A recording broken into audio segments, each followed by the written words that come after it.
InvestaQuant, and he's here to tell us a little bit more about your strategy, your edge, your story. How did you get started in this? Help the folks out here learn a little bit. Yeah, well, I was fortunate to take a technology company public on the NASDAQ exchange about 20 years ago. Okay. So I became captivated by the volatility of the time. Remember the dot-com boom? Oh, yes. Yeah, I wrote it up, I wrote it down, Yes. and after I left a few years later, I was still fascinated by the idea of trading the markets and taking advantage of volatility. Okay. But wanted to do it intraday. Okay. So I thought there was an opportunity to take advantage of volatility without exposing myself to the overnight risk that I just experienced in the dot-com craziness. So I learned from a few chart-based traders. Okay. Wasn't really intrigued by that style.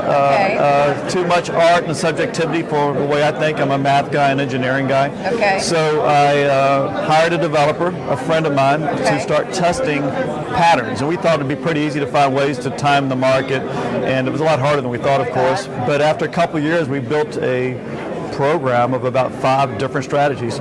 2 that were for bull markets, 2 that were for bear markets, and 1 for just neutral markets. Okay. And this was around 2008, and that's when the bear market hit again.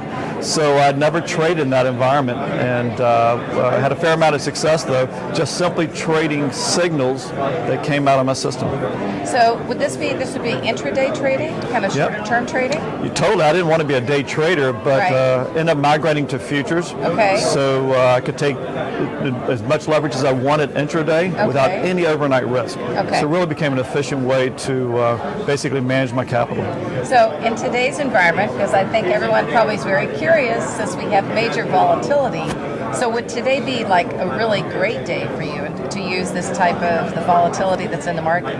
Well, it's interesting. For a typical discretionary trader, yes, but I do things a little differently. Okay. I am pure quantified, so every edge I trade, because I didn't grow up studying charts and all that. All of my edge came from studying historical patterns. Okay. So I need decent sample sizes of statistical edges in order to trade. Okay. So today is such an unusual event. I'm flat. Nothing triggers for me today. Okay. So you need more of this is a rather unusual environment, and what you would trade is, I don't know what you would call a more normal type environment?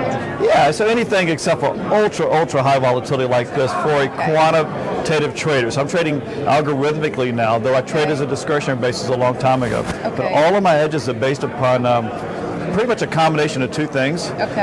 Unique events. So I will take a unique pattern, unique economic event, like the FOMC announcement or options expiration. Calendar events, first trading day of the month, last trading day of the month have some really interesting edges. And I've built a massive database of actually hundreds of these economic events and unique price patterns and calendar events across all these different markets. And then when you have a unique opening price, like a large gap up or a large gap down around one of these unique market events, it's the combination that ends up trapping either shorts, so you get a nice rally intraday, or vice versa. You've got longs trapped, like we've been seeing lately, and they're forced selling to sell out of it intraday. So some tremendous opportunities, but that's what I do. So for someone that doesn't understand futures, because I actually got this question this morning at the booth. Someone said, like, I don't understand the Dow was down X amount in the futures market.